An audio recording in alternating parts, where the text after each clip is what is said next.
Tout est dit. À présent que Dieu lui soit en aide. Sur le brick englouti, l'onde a pris son niveau. Au large flot de l'Est, le flot de l'Ouest succède, et la bouteille y roule en son vaste berceau. Seule dans l'océan, la frêle passagère n'a pas pour se guider une brise légère, mais elle vient de l'arche et porte le rameau. Les courants l'emportaient, les glaçons la retiennent, et la couvrent des plis d'un épais manteau blanc. Les noirs chevaux de mer la heurtent, puis reviennent la flairer avec crainte, et passent en soufflant. Elle attend que l'été, changeant ses destinées, vienne ouvrir le rempart des glaces obstinées, et vers la ligne ardente, elle monte en roulant.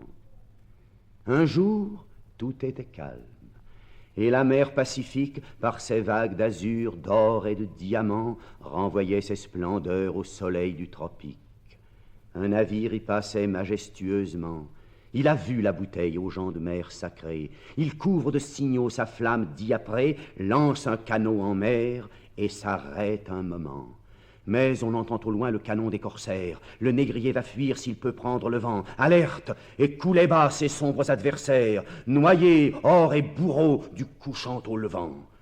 La frégate reprend ses canots et les jette en son sein, comme fait la sarigue inquiète, et par voile et vapeur vole et roule en avant. Seul dans l'océan, seul toujours, perdu, comme un point invisible en un mouvant désert, l'aventurière passe errant dans l'étendue et voit tel cap secret qui n'est pas découvert. Tremblante voyageuse à flotter condamnée, elle sent sur son col que depuis une année, l'algue et les goémons lui font un manteau vert.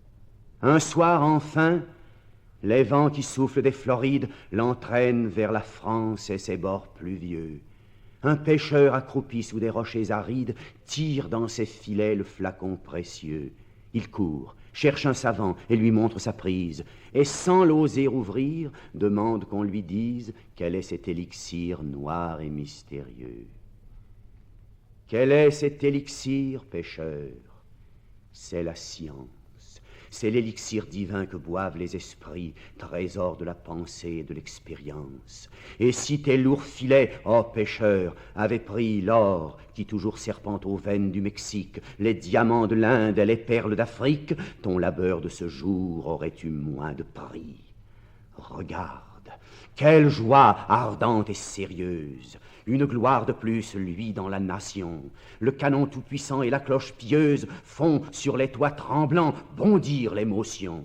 Aux héros du savoir, plus qu'à ceux des batailles, on va faire aujourd'hui de grandes funérailles. Lis ce mot sur les murs, commémoration.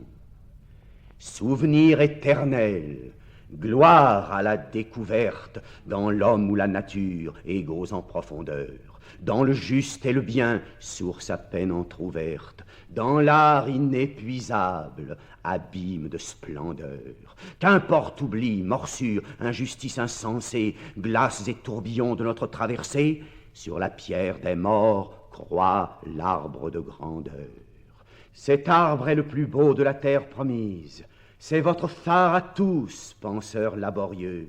Voguez sans jamais craindre ou les flots ou la brise pour tout trésor scellé du cachet précieux. L'or pur doit surnager et sa gloire est certaine. Dites en souriant comme ce capitaine qu'il aborde si c'est la volonté des dieux.